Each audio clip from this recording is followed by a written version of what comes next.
All right, welcome to Backpacking America. This is episode 149. It is a little overcast right now. It's 11:53 a.m. November 7th, 2021. Armistice Day is coming up, or as it's commonly called, Veterans Day. This is also the first time I'm streaming on Facebook Live. I'm going to try something a little different. I was streaming on Twitch for a little bit, and I was like, why am I not getting? I'm getting like one or two listeners, and they're probably bots. So I just decided, you know what, forget it. I'm just gonna go on Facebook Live. I already have people that are subscribed, and yeah, this is probably just where I'm gonna stream from now on. So today's topic is mostly about how to survive in a hyper consumer culture.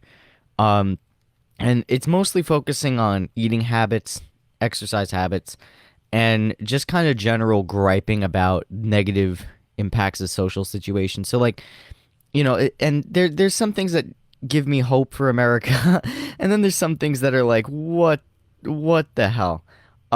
So basically, there's so we're gonna start with the Travis Scott thing, right? And this is kind of like gonna set the scene for this whole episode.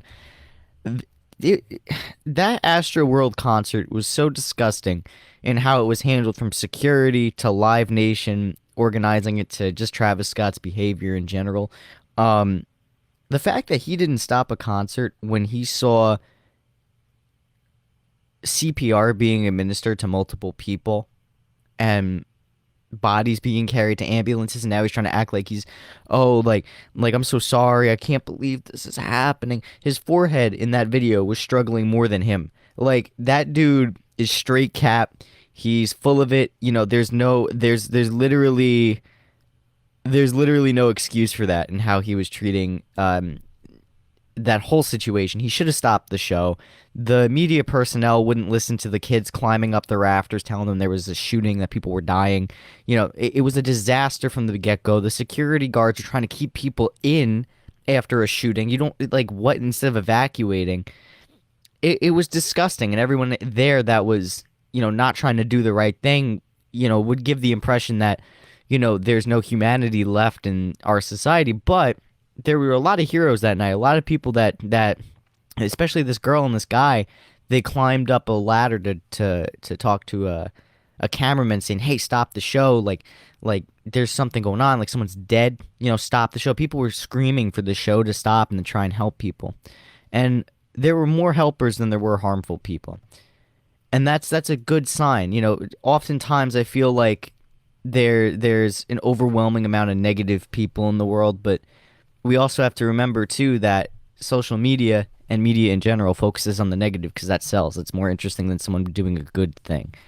Um, and that's kind of part of this society where it's like living in a processed world. Like, everything is just processed for views, for clicks, for likes, and being a jerk is often more click worthy than being a decent person. And we see that with how Travis was acting, because he's part of that media culture, right? That whole, like, yeah, negativity, all this, um, yeah, like, fuck 12, stick your middle fingers up for the security trying to get through to help people, that type of deal, dancing on ambulances, yo, like, everyone get lit, like, let's just run through the barricades and beat the hell out of each other. Like, that's negative. You know what I mean? There's too much negativity going on, and it's too profitable. We see it in TikTok with, like, all the body dysmorphia and the filters and everything, and how that's affecting people. We see it with body modifications, and of course, this is stuff that's been going on for years and years and years in American society since the 70s or 80s. But it's so, like, hyper intense now. It was way worse than when I was a kid. Like 10 years ago when I was like 12, it wasn't as bad as it was now. Um, so now it's just kind of like, what's going on? You know what I mean? It's processed. All of this stuff is fake. It's not good for the body. It's not good for the mind. And, I focus on the social a lot. I focus on the political a lot in the show, and how, you know, our capitalist system makes it so that, the negative is commodified more than the positive. Division is more profitable than unity. that type of thing. But today, I want to focus specifically on avoiding certain foods. I talk about the mind, I talk about the mentals, and of course, food influences the mentals. But I want to talk about the physical today and the individual and how you can survive in this processed world. So, a lot of people eat like crap today. There is a lot of bad food out there. There's a lot of bad, there's a lot of bad, drinks and snacks and all that, and it affects the mind, it affects the body because if your body feels bad, your mind feels bad. Um, and a lot of people are like, oh well, if I'm in a pinch, I gotta go to Burger King, I gotta go to Taco Bell, and it's like you really don't. And I kind of had to learn this the hard way because like I have GERD, so that's gastroesophageal reflux disease, and basically what that means is that um my whole digestive system is like inflamed. So I can't eat, a pack of Sour Patch gummies or um a number 8 at a Burger King, I got to eat like real food, which isn't a terrible thing, but in in some cases it could be a little difficult. And it was difficult for a while because I couldn't eat all the stuff I necessarily wanted to eat, you know what I mean? Like sometimes I'll be like, "Ah, I want to get a McChicken really badly." So I had to like kind of train myself not to um I had to train myself not to eat that food impulsively. And it took a lot of work. It was a very difficult thing to do. So basically, what I decided to do was I decided I'm really going to stick to this health thing. I want to live a good life. I want to live a quality life. So what did I do? I went to diners. I packed food if I knew I was going to be out for a long time. I made sure that if I had to eat unhealthy, it was the healthiest of the unhealthy. So I'd eat like a hamburger instead of like breaded chicken. Actually, yeah, instead of like breaded chicken fingers, or a hot dog. Hot dogs are disgusting. They're not good for you, but like it was less stomach churning for me than like a deep fried plate of something, or I would just get fries and have like a protein bar. Um, you could also go to bodegas. You could go to 7-Eleven. You can get a sandwich there. So it's really just kind of like training yourself not to think of drive-through. Once you get drive-through out of the picture, then you're like, okay, like I know that I need to I need to get out of my car and I need to go order something or DoorDash and pick it up. You know what I mean? Um, that's what it kind of comes down to is that like training. Once you train yourself out of drive-through mode, then you're looking more for like, okay, like what can I actually get? Where can I go get food? Um, and here's the thing too, if you really don't want to wait around, like a lot of people will say, oh, well, then you got to place the order and wait. Like you could just call it in and be like, yo, like I did this out of work the other day. So like I went to a diner after work and I called in, I placed an order for what did I get? I got a hamburger, like I got a bacon cheeseburger with fries, right? Again, not the most healthy thing, but I was really just craving a burger. But you could do this with like a breakfast omelet. Sometimes I get breakfast burritos where it's just eggs and potatoes. That's such a safe bet. You know what I mean? And I was just like, okay, I'm gonna get that. And I call it in, I go and I pick it up, and it's not that hard. You just go and they give it to you. It's the only difference is that you're just not sitting in your car. And a lot of people seem to forget that that's an option. And once you kind of train your brain to say like, okay, this is poison for me. This is not good for me. You start to think more clearly. Um, there's also like a way of it being in tune with yourself that people need to think more clearly about. So, what do I mean by this? When you eat something, think about how it makes you feel. Like, how do I feel eating this? Do I feel nourished? Do I feel, like energized? Like, okay, I have food. I could go and do stuff now. Do I feel better when I eat? Or do I feel disgusting? Do I feel like my head hurts? Do I feel like I need to lay down and just kind of digest? Um, if you feel like sick or malaise or like not just like off, Like, yeah, I have something in my stomach, but I just don't feel good. Like, that's not good food for you. And most of the time with me, it was after eating fast food. And once I stopped doing that, food became more enjoyable, and it was less of a chore and less of a ordeal I had to plan around. So overall, I'm very, grateful I figured that out and listened to my body to get rid of these nasty processed foods. Now, I know that eating out too isn't always the best option, but I'm saying like if you don't want to cook at home and you don't want to cook, and we're gonna get to cooking at home in a minute, but like if you want to eat out, which still isn't the healthiest thing in the world for you, but it's better food. It's better quality. A lot of food in our country, even the food you get at grocery stores, is still processed. We live in a factory, an agricultural factory system, where food is processed through a factory. It's not good. Preservatives are not good. It's very hard to find food that is preservative free unless you're getting it from a local farm. But even then, you don't know what they're using to grow that food. But overall, avoiding fast food and things that are just blatantly processed, avoiding like super sugary things, avoiding, fast food, junk food, that type of thing, like not Snickers, but like I don't know, Swedish gummy fish or candies, like you could have it once in a while, but it's bad for you. Like so is alcohol, you know what I mean? And so is weed, but like, if you take it in moderation, it's not going to destroy your body. But if your go-to in the morning is a Slim Jim of coffee and a bag of Sour Patch Kids, you're probably going to kill yourself soon. So don't do that. Another thing I wanted to say before we really get into, cheat days and grocery store shopping is water. Water, for those of my live stream viewers. Water is incredibly important. It really is. Everyone likes to drink a fruity drink or a coffee or, tea. Tea's even better. Tea's basically water. So I'm not even going to say tea, but like basically like if you're not drinking water daily, if you're not drinking close to a gallon a day, that's bad for your body. Your organs aren't operating at the best. Your brain is going to be foggy.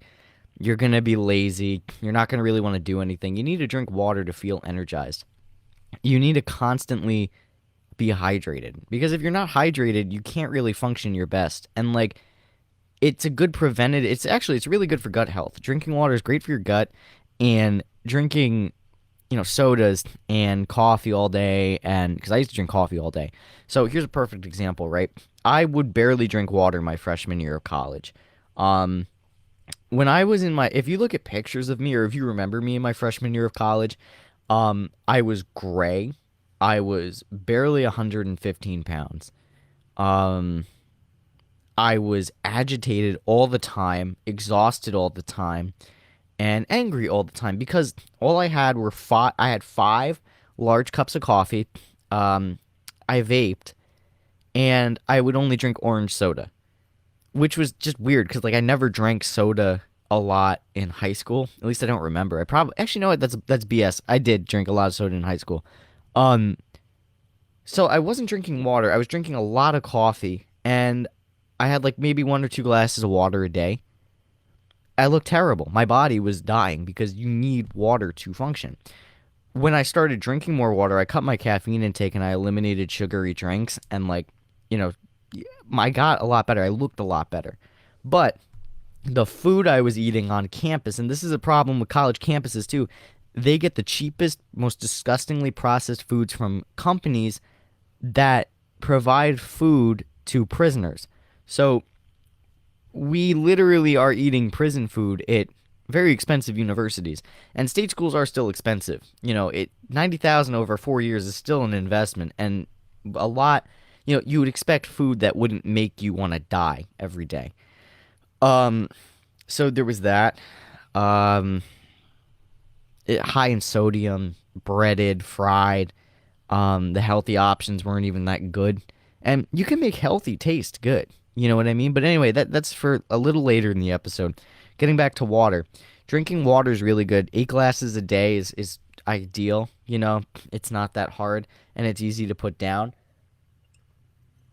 And If you can put down 16 shots, you could definitely put down 8 glasses of water.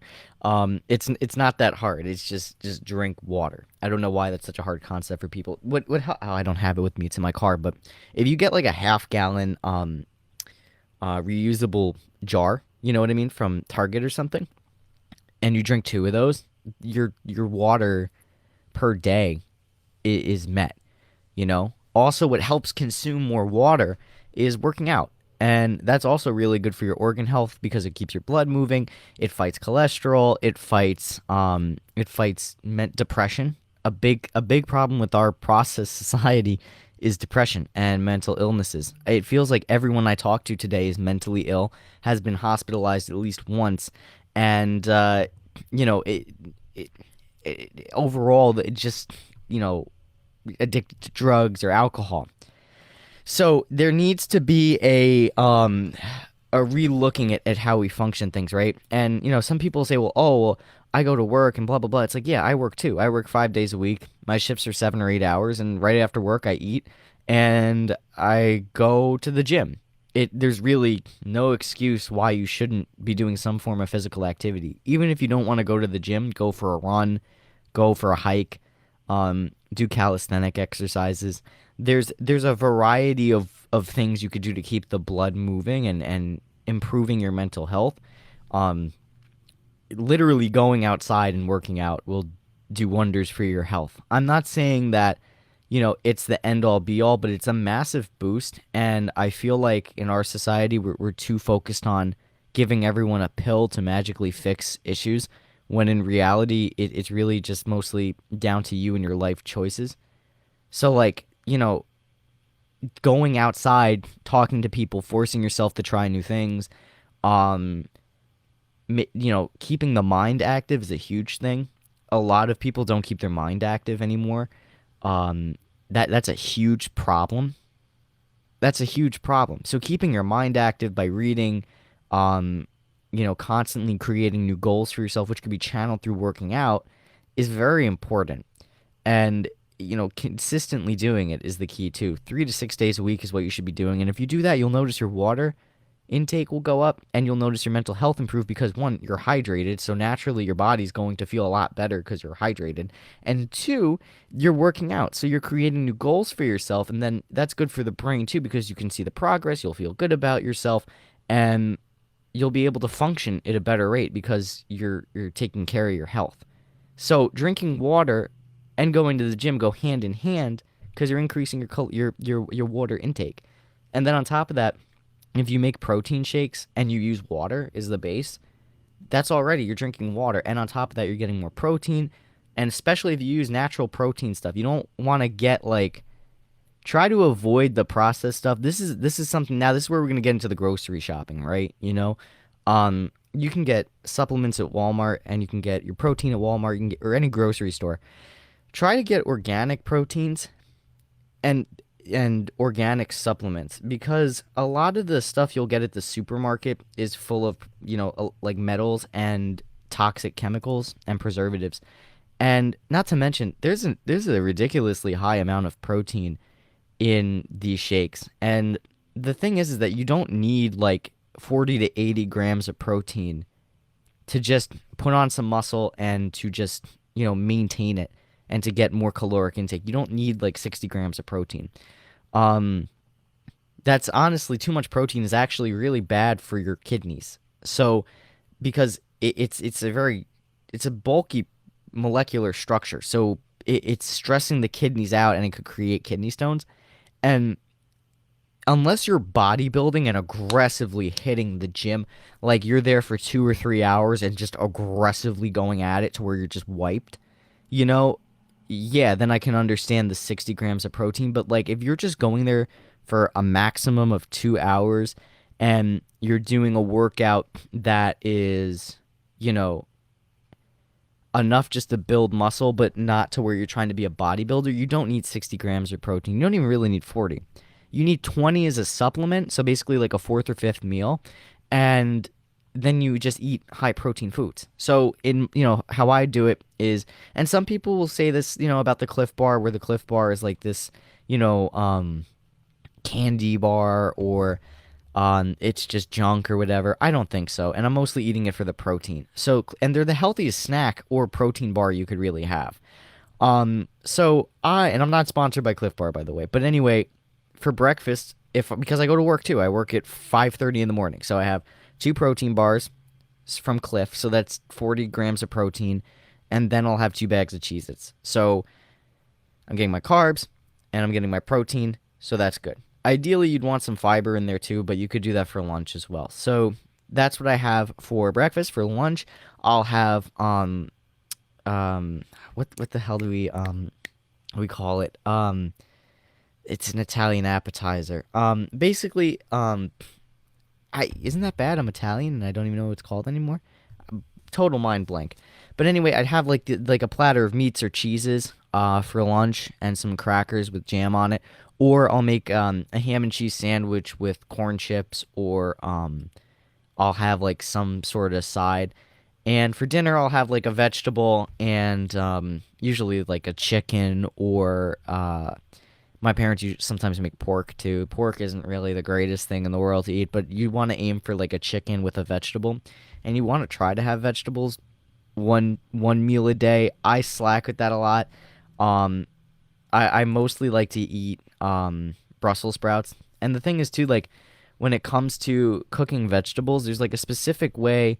Um, Oh, John Wolford just commented. He said muscle milk. No, muscle milk is processed like that. There's if you even look at some research too, like it shows that it's like the lowest grade protein shake you could get. Like it does the job if you're in a pinch or you're out of powder, but ideally like you want to try and avoid it. There's stuff like I take my protein shakes from Standard Process and I've noticed a lot of results. Um, but I would also look at there's some vegan stuff out there. There's also what the hell was it? I think it's 1V or something. I forgot what it was called, but you could find it in the store too. I would just do your research on what specifically other healthy options there are, because I only know the Standard Process brand, and that's what I recommend because it works for me. And it is the healthiest stuff. It usually comes in the form of a detox blend on top of a protein. So you're removing toxins from your body through the various herbs that are blended into the powder, while also getting a increase in protein. But definitely avoid muscle milk. Muscle milk is absolute dog shit. Like I would stay away from it. Um, but it at the end of the day, like when it comes down to it, like you want to try and if you get supplements and stuff from Walmart or your proteins and stuff from Walmart, you want to make sure that it's healthy. You want to make sure that do your research before you buy stuff. So like for me, I mistakenly bought turmeric and what the hell was it? Melatonin from Walmart, and I bought 10 milligrams of melatonin, not knowing what it does. Thinking 10 milligrams isn't that big of a deal. It was a huge deal. That destroyed me. 2 milligrams of melatonin, 10 milligrams of melatonin is the absolute worst thing you could ever do for your body. Like that is literally half of the dose they give to cancer patients to sleep. So you're fucking with your head. Turmeric, because I see a naturopath too. So we did a test on the turmeric I had, and it was just not good for my body. And a lot of this stuff I found out is made in a factory, and it's made and it has toxic metals that get into it, because anything made from a factory, naturally it's going to have some contamination in it. So I would honestly do research and see, but it may not be the same for everyone. So I would do research on the brand, and I would do research on and just talk to people on how it works before you just say, oh yeah, I need this from Walmart. I always recommend seeing a naturopath first if you're going to go down the supplement route, because they actually have like supplements that they sell that are higher quality. Of course, it's a higher paycheck, but if you're going to go the cheaper route and you're going to go through Walmart or Stop and Shop, make sure that you're doing research and talking to people to see, what supplements are the best for my dollar. You know what I mean? So there's that thing to watch out for. And when you're in the grocery store, like a lot of people have this awful idea where they think it's okay to buy white bread and they don't buy whole wheat, whole grain. Potatoes not the best either, but it's better than white bread. White bread converts to sugar because it's enriched. So basically when you eat that bread, it's converting to the equivalent of a Hershey bar. So you're better off getting and it's often the same price, maybe not as cheap, but it's still relatively affordable to buy whole wheat, whole grain, that type of stuff. Cheeses, avoid American cheese. It's literally plastic. I think everyone knows this, but there's some people they buy American cheese. I mean, I so when I was in college, my grocery bill was like maybe 250 a month, you know? And it was like, not American cheese. It was actually good cheeses, decent meat, healthy bread. Frozen vegetables they say aren't the best, but it's better than nothing. And honestly, like if that helps you get into eating vegetables, then that's the best thing you should do. I would bake Brussels sprouts and season them with onion powder, pepper, and turmeric powder. And oh, that was so good. I definitely recommend it. That's a good anti-inflammatory recipe right there. I forgot what else Brussels sprouts do, but turmeric powder is really good if you want to add some anti-inflammatory properties to your food. Absolutely awesome. There's also, another thing to look out for is MSG. So that's like heavily processed, high sodium chemicals used as a preservative. You want to stay away from preservative stuff, especially a lot of the fruits at the supermarket and a lot of the vegetables at the supermarket stay good for over a month. I have apples. So when I moved out of my apartment and moved back home, my parents took with them apples, right? That I had and they're still in there and they're still good. So, if that's any indication of, the heavy amount of preservatives put in food and in especially vegetables and things that are supposed to be fresh, that's kind of disturbing to me. So, I would recommend if you're going to go get like fruits and vegetables, look for non-preservatives. Look for the all-natural sections of the store. Obviously, it's better than nothing, but you really want to avoid that because you're putting chemicals in your body.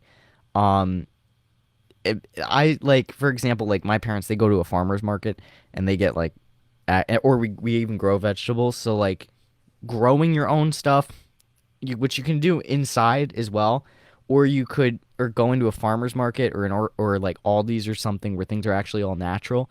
Um, that's the best way to do it.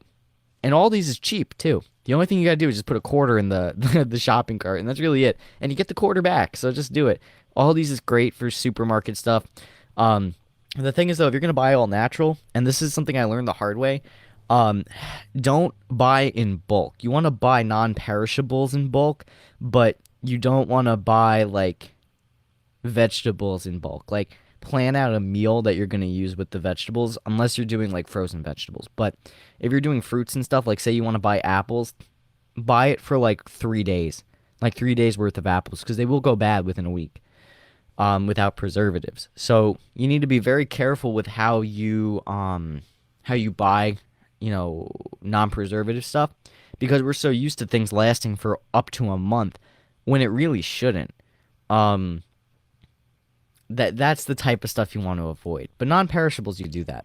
Um, and eating healthy is way more affordable, I found. So like, if you want to buy like, say like Uncle Ben's rice, and you buy like the preheatable packs, like I know people that do that.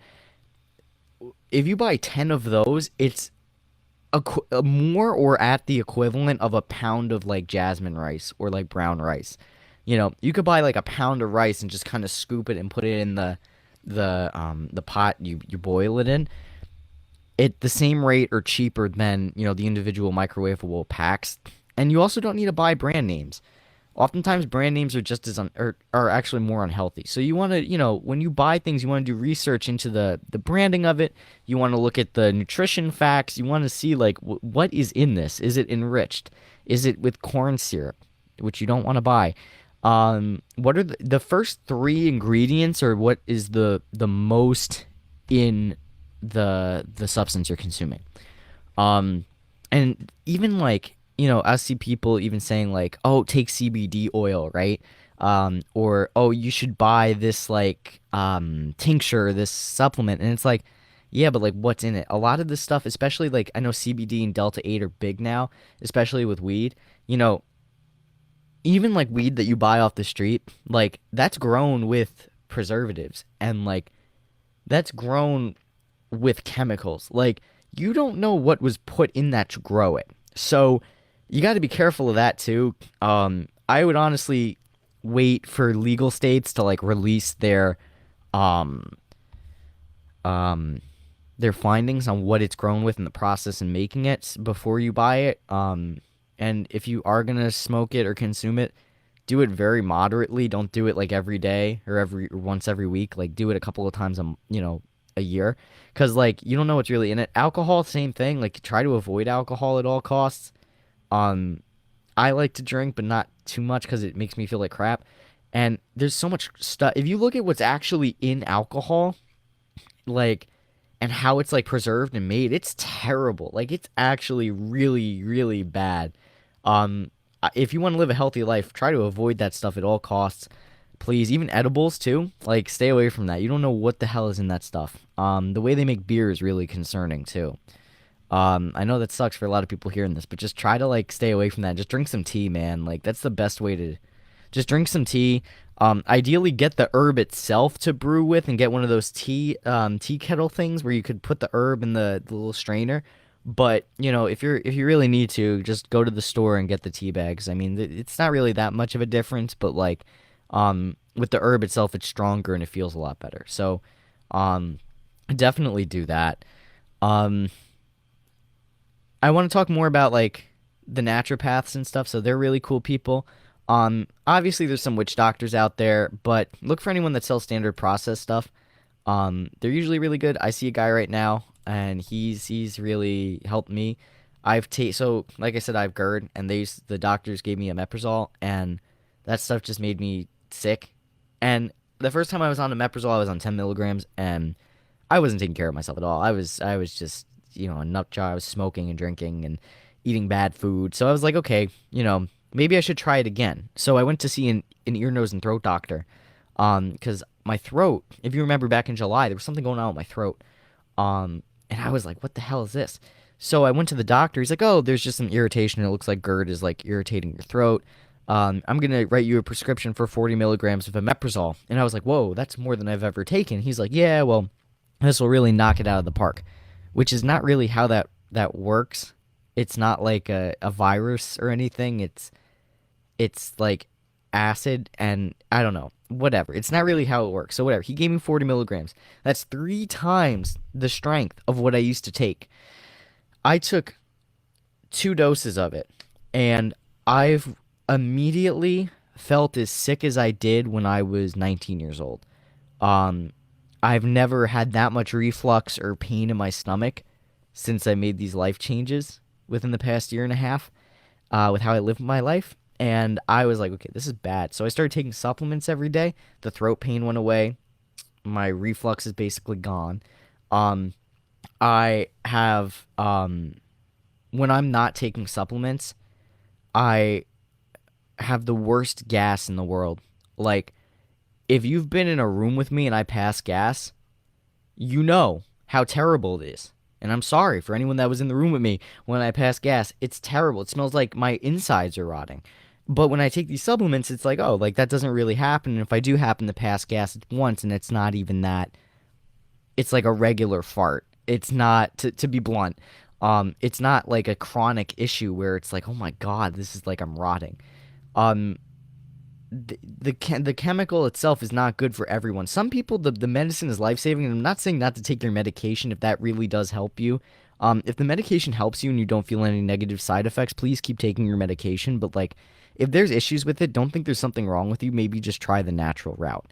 Oftentimes that will help. So definitely, like, if you guys are having issues with your medication, or like it's just not working out for you anymore and you don't know what to do, definitely try talking to a naturopath and talk about getting supplements, because the worst you could do is try it, because you don't even know what's in that. The biggest thing too that I had a thing with is like, oh, I don't know what's in that thing. But I really took a hard look at myself, and I was like, okay, I say I don't know what's in the supplements, but I tried to treat my stomach issues by smoking weed. So like, You know what I mean? And then I was drinking alcohol, and it's just kind of like, okay, I don't know what's in that stuff. I tried CBD tinctures. I don't know what's in the tinctures. Edibles. I don't know what's in the edible. So like, I might as well just try this because I'm basically experimenting already. And you don't know what's in omeprazole either. You don't know how the FDA monitored it. You don't know if they were given a paycheck to say, okay, leave us alone. Only come at us if we're, really putting something nasty in the drug. But like, if there's a mild oversight, look the other way. You know what I mean? So it's just kind of like at this point, like, who can you trust? Who can't you trust? There's two truths and always a lie at this point. So just, I guess I have to see what's good for me. And that's just kind of like my advice if you're kind of skeptical about taking natural supplements and seeing a different perspective on it. You know what I mean? Um, and I'd also like to talk about cheat days. So cheat days are a big deal. And keep in mind, like, I'm not advocating for a diet here. All I'm saying is like, if you want to really take care of yourself and you really want to make sure that like your body's getting the best fuel, um, you want to avoid all the nasty stuff. You need strict discipline. You want to get into the habit of avoiding that stuff for at least like 6 months before you start reintroducing it. Um, because if you can discipline yourself to avoid fast food and to avoid, trigger foods and like just junk, you can have it every now and then because you're disciplined enough to do that. Some people say like, "Oh yeah, um, I did it for like 3 days. Now I deserve a cheat day," and then they eat like garbage for a week because you're not really disciplined in creating this new lifestyle. Like you need to actually undo the bad habit before you can experiment a little bit again. It takes 30 days of consistent action to make it a habit. So if you eat fast food consistently for 30 days or junk for 30 days or a combination of the two, basically if you're not thinking about is my body okay for 30 days, you're not going to think about it. But if you start saying, okay, is what I'm doing good for me, good for my health? If you start doing that for a month, for 30 days, you're going to do that for the rest of your life. And then if you want to, you could be like, hey, wait, you know what? I want to make chicken today. You eat it. And I guarantee you're never going to want to eat it again because you'll actually feel like crap when you eat it and cut it out of your system because your body's going to be able to, realize like, hey, that was actually really poisonous for me and this natural grilled chicken is really good for me. So I'm going to just do this. Once you realize that and your body realizes that, I guarantee you're not going to want to go back to fast food, but you can always break it and do that. You know what I mean? You could always have one or two of those, a month. Um, for me, like alcohol is a thing, right? I don't really drink, but when I do, I'm just like, oh my God, why did I have this? I feel awful. I wish I just drank tea, you know, because that's a trigger for me. That's something that's not good for my body. So when I do drink, it's just like, oh my God, why did I do this to myself? So, I basically like, and that's kind of like my cheat thing, alcohol or like chocolate or, um, the third cup of coffee. I used to be, until I started my new job, I was down to half a cup of coffee a day. Like I was actually getting sick of coffee, and then I had to wake up at 4:30 in the morning every day. So then I was like, oh, haha, hello, my old friend. Hello, darkness, my old friend. I hope we don't get copyrighted for that. But yeah, so, sometimes you gotta give a little bit. For me, coffee's just kind of the like, okay, that's my one thing. And sometimes you may have your one thing where it's just kind of like, okay, this is the thing I just need. If you need Slim Jims every day, one Slim Jim a day, okay, fine. I think that's kind of nasty, but like, if that's your thing, bro, like, have your thing. Or I need my one Pepsi, just my one Pepsi a day. It's like, all right, try to cut it out, but don't go more than one Pepsi. You know what I mean? Like everyone's got their one thing, but your absolute non-negotiable one day a week should be cigarettes, marijuana, and alcohol because that's just like poison. Like I like just straight up like poison for the body. Like and you know, and a lot of my friends are listening. It's like Anthony used to smoke a lot of weed, and it's like yeah, but like it was bad for me. It's bad. It's bad for the brain. It's bad for the body. And like, if you listen to old recordings of me too, when I used to smoke, like you'll hear like that, like You know what I mean? Like that just grogginess, that smoker's throat. And it was just like disgusting. And like I only smoked for like a year and a half. So it was just kind of like, like you have to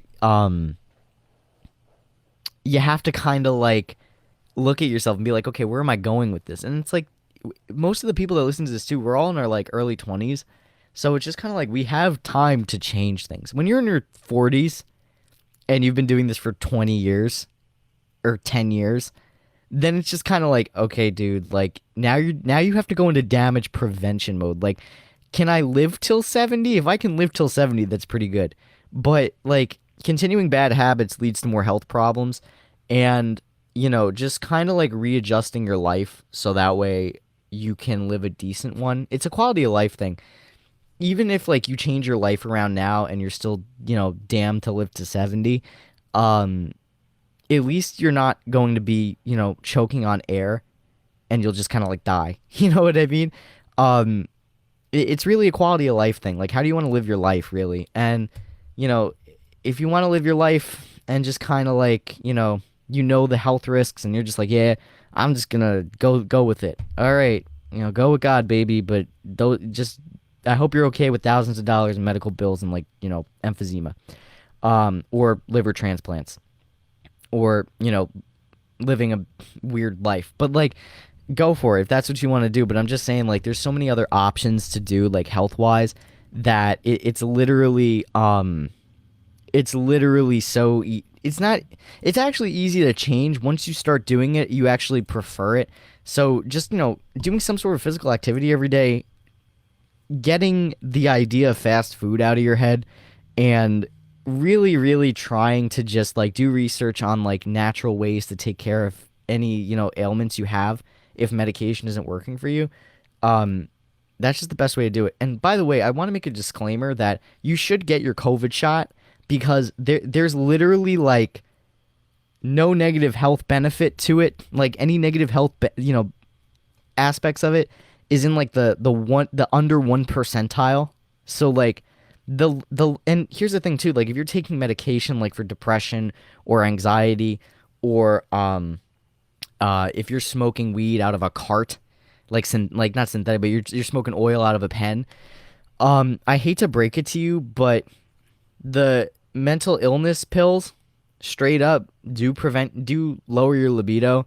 They do have, issues with like fertilization. It's been proven to have issues with having kids. So like those two arguments against the vaccine, where the vaccine causes those things and that's the reason why you don't want to get it, like that's BS, because you already are doing that to yourself.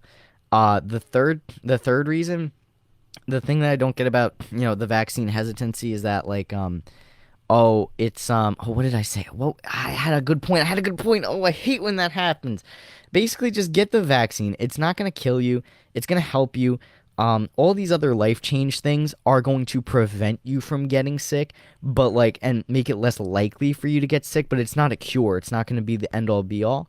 But the vaccine in general will protect you. Oh, the carts. That's what I was gonna say. A lot of people are like, oh, there's like toxins in the vaccine, right? It's gonna be bad for your body. It's gonna lower your immunity. If you inhale pens like marijuana carts, you're inhaling metal, like industrial metals, into your lungs. That's always going to lower your immune system. Smoking of any kind is going to lower your immune system. It Just cut it out. So literally, like, just stop doing that shit. Go do some physical activity and change the way you eat, and that's going to massively give a boost to your immune system, and it's going to, on top of the vaccine, you're going to be double protected. So just, take the vaccine and then treat yourself right, and you won't get this thing. Or if you do, it's going to be, knock on wood, it's going to be very, very, minuscule, and you'll be okay. And some people that are listening to this are like, well, I'm in my 20s, I'll be fine. People our age are dying more from this. And two, you're not going to be in your 20s forever. You're going to eventually be 30 or 40. So practicing these life-saving techniques now and changing your life is actually going to be beneficial to you. And in the long run, you'll have 20 years of practice. So that way, when the next one comes around, you're going to be more prepared, as your body's more had more time to build up and detox all the negative shit out from your early 20s and late teens, and you'll actually be more better prepared to fight off the next pandemic. So that's some food for thought for you guys. It is Sunday, November 7th. It's 12:38 p.m. I want to thank everyone for listening to another episode of Backpacking America. I had a lot of fun doing this one. It's a nice break from politics. I need to do more. I kind of want to switch up the topics a little bit just because the politics stuff's going to kind of on my nerves again. I'm going to need like a 10 episode break. We're approaching our 150th episode. What a milestone. I don't know if I'm going to do something for that. I might do something for 200. I'll keep you guys in the loop. But I just want to say I appreciate all of you so much for listening. Go on out there, make the world a better place, make yourself a better person, and help yourself. You know what I mean? Be the best you could be, and you can help make your community the best community it could be. Thank you again for listening, and until next time.